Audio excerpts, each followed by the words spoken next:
কি বলতে চাইছো? আমি তো কিছুই বুঝতে পারলাম না यार। अरे की सब समय किताब ना पढ़ा करो। मंजिल मौत है और जिंदगी एक सफर है। सफर का मजा लो यार।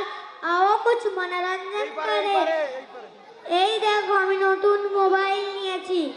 আরে আমাকে নিজের মতন মনে করো যে নাকি? দেখছো না আমি পড়াশোনা করছি, কালকে হুজুরকে পড়া শোনাতে হবে। আরে কি পাগলের মতো কথা বলছো?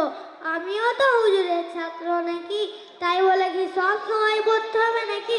চলো দেখি কবিল সার্বর নতুন কমেডি এসেছে। আমার কথা বোঝার চেষ্টা করো यार, ডিস্টার্ব করছো কেন? ডিস্টার্ব করছি না, দিমাগ কি বাতি জ্বালা রাখো। তুমি জানো না দুনিয়া এখন ডিজিটাল হয়ে গেছে? কিন্তু কি করব বলো? তুমি তো জানো আমার আব্বা আমারা সবসময় আমার পিছনেই পড়ে থাকে, সবসময় শুধু পড়তে বলে। मेरा भी मन करता है मनोरंजन करने का, मोबाइल चलाने का, কিন্তু আমি মজবুর। কি করব বলো? এটা কোনো সমস্যা নাই, ছাড় না ঘরের ঝামেলা। ঘরের কথা শুনবি তো আমার মতো আগে লাইফ পাবি কোথায়? এ দে এ তো জিন্দগি का असली मजा ले रहा है। কি শুনছো হেডফোন লাগিয়ে? অনলাইনে গান শুনছি। আরে 666 টাকার জিও আনলিমিটেড প্ল্যান মেরেছি, যা খুশি তাই দেখতে পারবো। Insta reels, YouTube videos, Facebook, WhatsApp, Snapchat, पूछो मत, बहुत मजे में हूँ। আরে আগে বলবে তো, আমি আমার আব্বাকে বলে নেট প্যাক মারবো।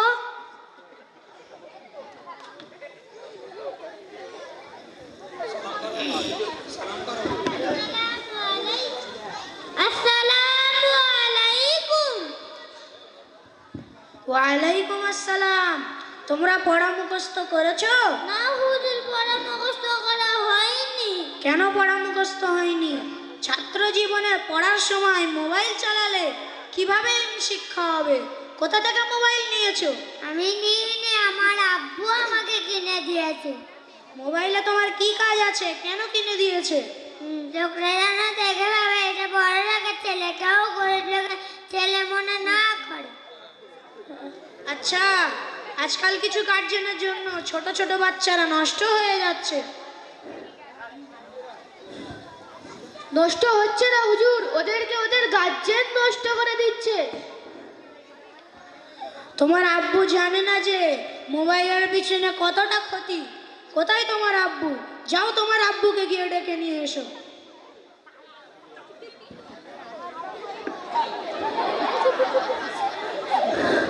अस्सलामु अलैकुम हुजूर। वालेकुम अस्सलाम। क्या हुजूर खैरियत से हो? कैसे हमको याद किया? আলহামদুলিল্লাহ, সবই ঠিক আছে। এই আপনার ছেলে লতিফ আজকাল পড়াশোনা খুবই খারাপ করছে, আর দেখছি আজকাল খুব মোবাইল চালাচ্ছে। হুজুর শুধু তাই না, আজকাল কিছু স্টুডেন্ট আছে যারা ইনস্টাগ্রামে 2-4টে রিল পোস্ট করে নিজেকে ইনস্টা কিং, ইনস্টা কুইং মনে করে, আর এই জন্যই পুরোপুরি বরবাদ হয়ে গিয়েছে। আর জিজ্ঞাসা করার পর জানা গেল যে আপনিই তাকে মোবাইল কিনে দিয়েছেন।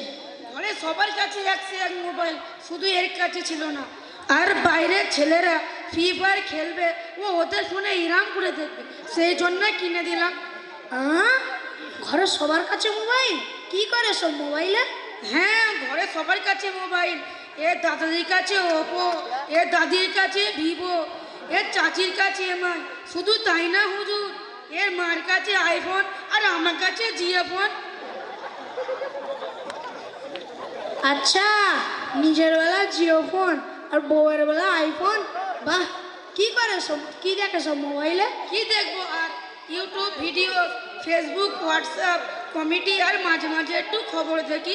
হুজুর, আমাদের গলির ছেলেদের কথা শুনলে লজ্জায় মাথা কাটা যাবে। আল্লাহ হেফাজত করুন। আপনাদের মতো গার্জেনরাই তো বাচ্চাদের এত মোবাইল দিয়ে তাদের জীবনটাকে নষ্ট করে দিচ্ছেন। ওরা একটু জেদ করবে, আপনি ওর কথা শুনবেন? বাবার হাতে তো কোনো শাসন নেই। আপনার ছেলে 2 বছর ফেল করে একই ক্লাসে পড়ছে। হ্যাঁ, কেন ফেল করলো আমার ছেলে?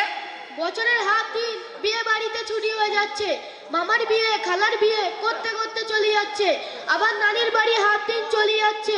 তাহলে পড়তেটা এলো কখন? বাড়িতে কোনো আমলও করে না, কি করে পাসটা করবে বলুন?